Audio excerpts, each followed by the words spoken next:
A dead game. A game that is dead is a game no longer played by the general public. Now, I don't know about you, but I see this phrase so much when it comes to games. And it pisses me off way more than it should. Okay.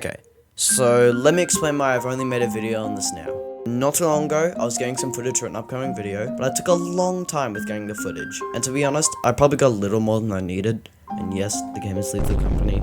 Yeah, so anyway, 391 gigabytes later, and I stopped recording. But before I start making the video, I realized that not many people are making content on the game anymore. The funny moments, tutorials, and different ways to break the game seemingly stopped being as abundant.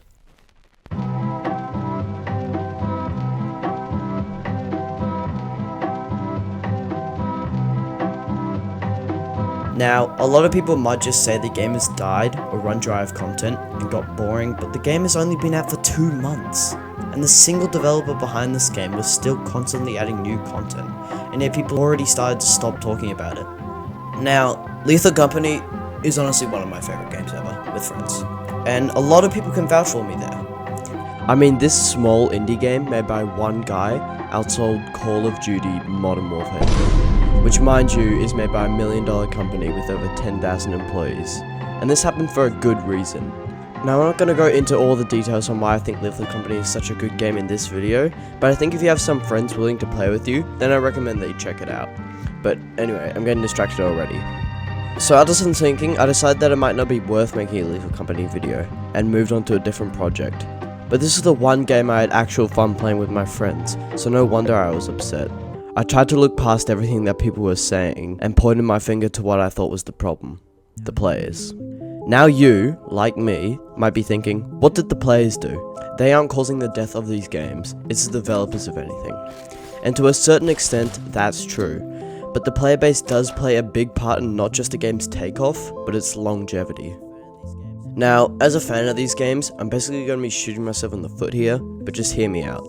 Because a game doesn't sell well, or do well in general, it isn't entirely the developer's fault. We, as the players, have a responsibility to understand this from a developer's perspective. If a game seems boring to you but is outstanding visuals, then you need to understand that the developer may not have intended to make a game fun, but to test how good they can make a game look. So before you write a review on the game saying it's the most boring piece of shit that you've ever played, think about the person or people who spent hours on end designing a game not made for you. It's the same the other way around. Developers need to understand that people want entertainment out of the game they're playing and not an unfinished school project. This is especially important when launching a AAA game that will be played by millions of people across the world. And I'm not gonna lie, we've had some absolute shit releases in the past couple of years from these companies, and I agree with you, that's completely their fault, not ours. To be fair though, it's really only the people who own these companies who force the developers to make games in such a small time frame. No wonder AAA games are so bad right now.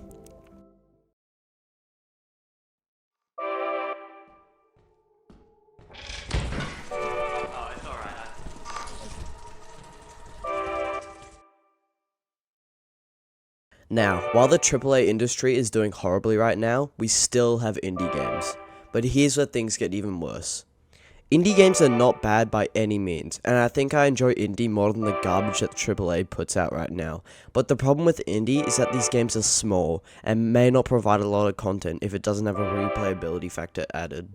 Even worse is that big or small games do still cost a lot of money to make. And sad to say it, but indie developers do not have the budget of a company like Nintendo or Activision. Making what might seem like a small game to us can be months of work from the developers to go unnoticed. But the game is a global hit like Lethal Company that garners millions and millions of views on YouTube, then you have an even bigger demon to face.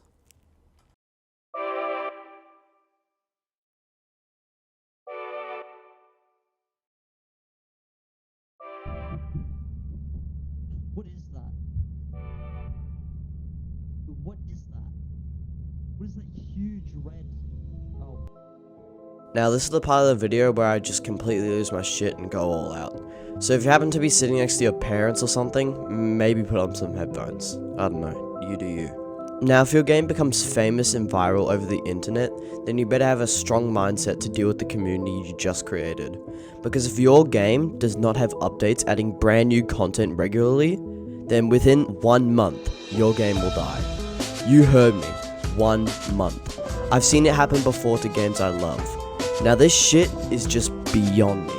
How can a community that has made a game so special, so unique, and fun, rip the game apart until there is nothing left, until every last drop of content has been sucked dry, sampled, and tested by its own community? We take and take and take until there is nothing left for us, and ridicule it until the game falls into obscurity. Even if the developers add more content after this phase, nobody cares anymore, because there is only a fraction of life for each game, so we can quickly consume the next one. Why do we all do this? It makes no sense. People still like the fucking game, but we all follow along with the masses and move on. You are left in the dust if you continue to play the game that is deemed dead, and you will never catch up. We blame the people working long hours behind a screen for the game's death, but we are just too afraid to admit that we are the problem and continue to not change our ways. If we keep going like this, then we are the tentacle monster from Lethal Company. The developers are the employees, feeding us endless amounts of content, hoping to make quota with the millions of monsters and problems across the journey. But we don't care, we just want our fucking content. Who gives a shit about what the developers feel? And well, if the employees don't meet the quota in time, then we just move on to the next game.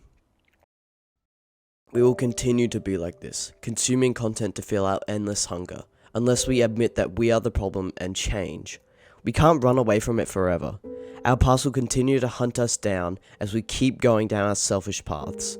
But once it inevitably catches up to us, then only then will we stop and realize how good we once had it. We may lose these games forever, you know.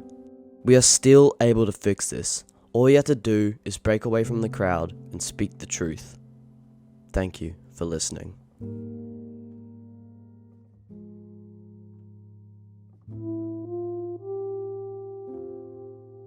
Okay, now that was a lot of negativity, but to make everyone feel better, it isn't completely our fault. Developers do need to take responsibility and manage their games, but we still have to play our part too, otherwise nothing will change. I know this video is a little different from my standard content, whatever that is at this point, but I just wanted to make something a little bit different. I do feel kinda passionate about this topic, as I have had experience with these kinds of things before, but then again, I don't really know what I'm talking about, so just take it with a grain of salt. Have a good day, or night. Sorry for not uploading for so long. Here's a list of people I want to thank for motivating me to continue working on my videos. Archer, Sean, Will, Hunter, Kinley, Carter, and there are some others I just can't remember because I'm stupid. Anyway, I'll try not to leave for that long again, but no promises. Okay, bye now. Bye.